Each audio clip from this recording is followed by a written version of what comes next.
Good morning class. ધોરણ 9 વિષય વિજ્ઞાન ચેપ્ટર 3 પરમાણુ અને અણુ। હવે ગયા લેક્ચરની અંદર આપણે ઉદાહરણ 3.3 જે તે જોયું હતું અને સાથે મોલ સંકલ્પના કે એક મોલની અંદર રહેલા જે પરમાણુઓની અણુઓની અથવા તો આયનોની જે સંખ્યા હોય છે તે 6.022 × 10⁻23 હોય છે। હવે એક મોલ એટલે કેટલા? તો જુદા જુદા પરમાણુનું જે પરમાણુનો દળ છે તે અલગ અલગ હોય છે। તો તમે પરમાણુય દળ જેટલા ગ્રામ લ્યો એને એક મોલ કહેવાય અને એક મોલની અંદર ટોટલ 6.022 × 10⁻23 જે પરમાણુ છે તે હાજર હોય છે। હજી પણ એક ઉદાહરણ આપી અને તમને સમજાવું કે ઓક્સિજનનો એક પરમાણુ હોય, ઓક્સિજનના એક જ પરમાણુની વાત કરું છું, હું O2 ની વાત કરતો નથી, બરાબર? ધારો કે ઓક્સિજનનો એક જ પરમાણુ હોય તો ઓક્સિજનના જે પરમાણુય દળ થશે તે 16 થશે। તો તમે 16 ગ્રામ એ ઓક્સિજન લેશો તો 1 મોલ થશે ને 1 મોલ ઓક્સિજન, 1 મોલ ઓક્સિજનની અંદર ટોટલ ઓક્સિજનના 6.022 × 10⁻23 જે પરમાણુ હોય છે તે હાજર હોય છે, બરાબર? આવી રીતે અણુની અંદર પણ આ નિયમ લાગુ પડશે અને આયનોની અંદર પણ આ નિયમ લાગુ પડશે। હવે આપણે ઉદાહરણ 3.4 છે તેનો અભ્યાસ કરવાનો છે, બરાબર? અને 3.5 નો અભ્યાસ એના પછીના લેક્ચરમાં આપણે કરશું। તો શરૂઆત કરીએ ઉદાહરણ 3.4। નીચે દર્શાવેલા દળની ગણતરી કરો, બરાબર? હવે આ ઉદાહરણ છે એ 2 માર્કમાં પૂછવાની શક્યતા વાળા છે, એના માટે ફરજિયાતપણે તમારે જોવું પડશે કે 0.5 મોલ N2 વાયુ આપેલો છે। હવે 0.5 મોલ N2 વાયુને તમારે મોલમાંથી દળમાં ફેરવવાનો છે। મોલમાંથી દળમાં ફેરવવા માટે ગયા લેક્ચરમાં પણ મેં તમને સૂત્ર કીધું હતું કે મોલ સંખ્યા બરાબર આપેલ દળ છેદમાં મોલર દળ। હવે વિચાર કરો, મોલ સંખ્યા 0.5 આપેલું છે અને આનું મોલર દળ થશે N2 વાયુ છે, એક નાઇટ્રોજન હોય તો 14 થાય, પરંતુ અહીંયા 2 નાઇટ્રોજન છે એટલે 14 × 28। એટલે ધ્યાનમાં રાખજો કે N2 નું આણ્વિય દળ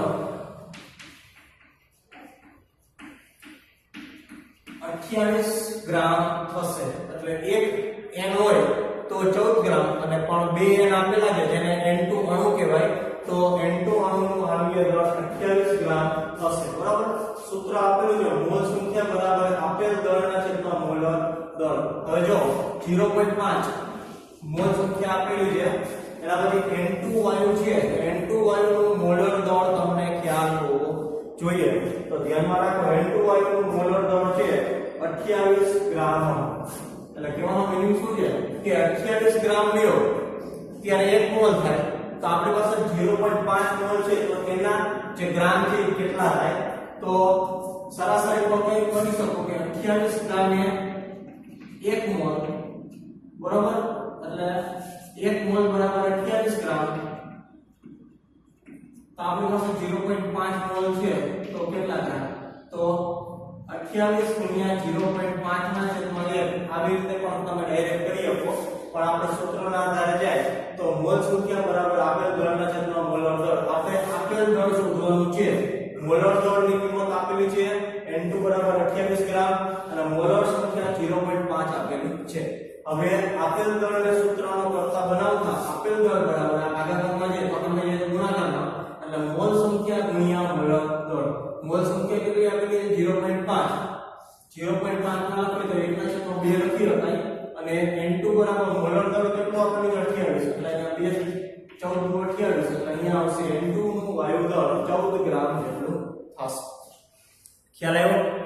એના પછી બીજા નંબરે 0.5 એક જ પરમાણુ N નો આપેલો છે તો પરમાણુના મોલમાંથી દળ, હવે ઉપર જે હતું ને એ N2 અણુ હતો, હવે નીચે જે છે ને તે એક જ પરમાણુ N આપેલો છે અને એના 0.5 મોલ આપેલા છે, એને તમારે દળમાં ફેરવવાના છે, નિયમિત લાગુ પડશે। તો ફરી પાછું મોલ સંખ્યા બરાબર આપેલ દળના છેદમાં મોલર દળ બદલાશે શું?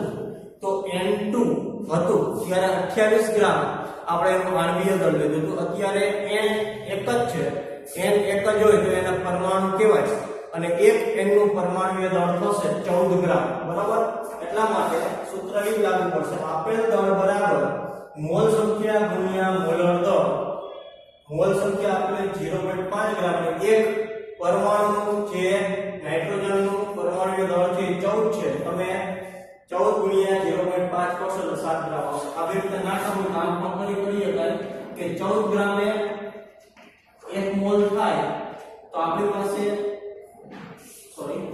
1 મોલ બરાબર 14 ગ્રામ થાય તો આપણી પાસે ટોટલ 0.5 મોલ n છે તો કેટલા ગ્રામ થાય ડાયરેક્ટ 0.5 ગુણ્યા 14 ના છેદમાં 1 તો આવી રીતે પણ તમે શોર્ટકટ છે એ વાપરી શકો પણ જો તમારે સૂત્રનો ઉપયોગ કરીને કરવું હોય તો આ સૂત્ર ધ્યાનમાં રાખવાનું પછી ત્રીજા નંબરે આવે છે કે આપણને સંખ્યા આપેલી છે એમાંથી તમારે દળમાં ફેરવવાનું છે મેં તમને કીધેલું હતું કે કોઈ પણ પરમાણુના પરમાણુય દળ જેટલા ગ્રામ લ્યો તો એને 1 મોલ કહેવાય ને 1 મોલ ની અંદર કેટલા પરમાણુ હાજર હોય તો 6.022 ગુણ્યા 10 ની 23 ઘાત પરમાણુ હાજર હોય તો હવે તમે વિચાર કરો અત્યારે આવી રીતે આપેલું હોય ગ્રામમાં વજન આપેલું હોય એના 1 મોલ થાય અને 1 મોલ ની અંદર 0.6.022 ગુણ્યા 10 ની 23 ઘાત પરમાણુ હોય બરાબર એટલે હવે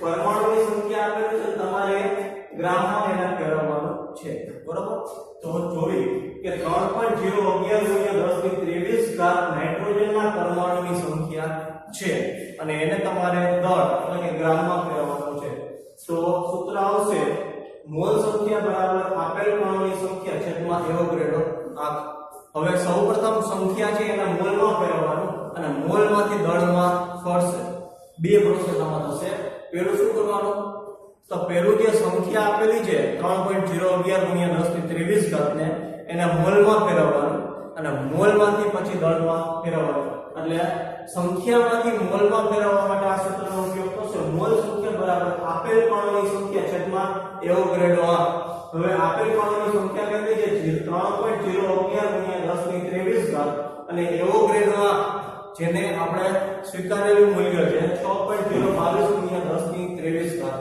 10 ની 23 ઘાત 10 ની 23 ઘાત ઉડી જાય અને 3.0 ગુણ્યા 3.011 ગુણ્યા 2 કરી અને 6.022 આવે એટલે ઉપર નીચે ઉડી જાય એટલે જવાબ આવશે 1/2 ને આપણે 0.5 પર લખ્યો હતી એટલે મોલ સંખ્યા કેટલી આવી 0.5 મોલ આવી બરાબર હવે આ મોલને તમારે ફેરવવાનું છે દળમાં તો ફરી પાછો અહીંયા જે સૂત્રનો ઉપયોગ કર્યો હતો આપેલ દળ બરાબર મોલ સંખ્યા ગુણ્યા મોલર દળ એટલે એક જ n નો પરમાણુ આપેલો હોય હવે એક જ n નો પરમાણુ હોય તો તમને હજી પણ કહું છું કે એક જ n આપેલો હોય તો એનું 14 ગ્રામ પરમાણુ દળ થાય પરંતુ n2 આપેલો હોય તો 14 ગુણ્યા 2 એટલે 28 ગ્રામ જેટલું થઈ જશે અને સૂત્ર આપેલ દળ બરાબર મોલ સંખ્યા n2 મોલર દળ મોલ સંખ્યા તમને 0.5 આપેલી છે અને એક નાઇટ્રોજન નું મોલર દળ થાય 14 એટલે 14 ગુણ્યા 0.5 બરાબર 7 ગ્રામ છે એ જવાબ આવે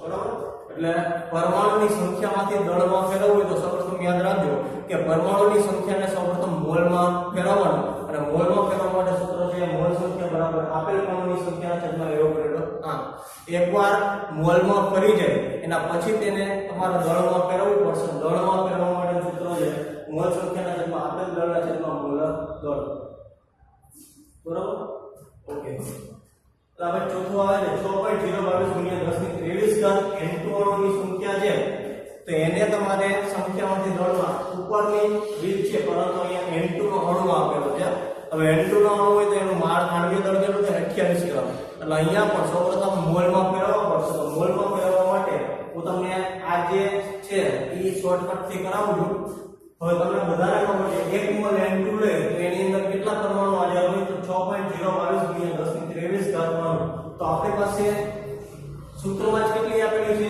6.022 ગુણ્યા 10 ની 23 ઘાત એટલે કેટલા થયા 1 મોલ છે બરાબર એટલે ડાયરેક્ટલી મોલમાં કરી દીધું 6.022 ગુણ્યા 10 ની 23 ઘાત એટલે 1 મોલ થાય અને એ જ કિંમત તમને અહીંયા આપેલી છે એટલે n2 ના કેટલા મોલ આપેલા છે 1 મોલ આપેલા છે હવે બીજું સૂત્ર છે મોલ બરાબર વજનના છેદમાં અણુભાર બરાબર હવે આ સૂત્રનો અનુલક્ષ છે વજન આપણે શોધવાનું છે વજનને દળ પણ કહી શકાય.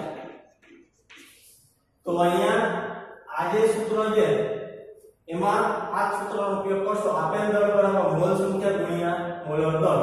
તો મોલ ગુણ્યા અણુભાર વજનને સૂત્રનો કરતા બને મોલ કેટલા ગણા છે અને અણુભાર કેટલો છે 28. એટલે 28 ગુણ્યા 1 બરાબર 28 ગ્રામ. એટલે આવી રીતે તમે સંખ્યામાંથી મોલમાં અને મોલમાંથી જે દળમાં છે ગ્રામમાં તે ફેરવી શકો છો. આ શોર્ટકટ રીત છે અને આ સૂત્રને આધારે મેળવેલી કિંમત થઈ. તમને જે સહેલી લાગે એ તમારે કરવાની. ખ્યાલ આવ્યો?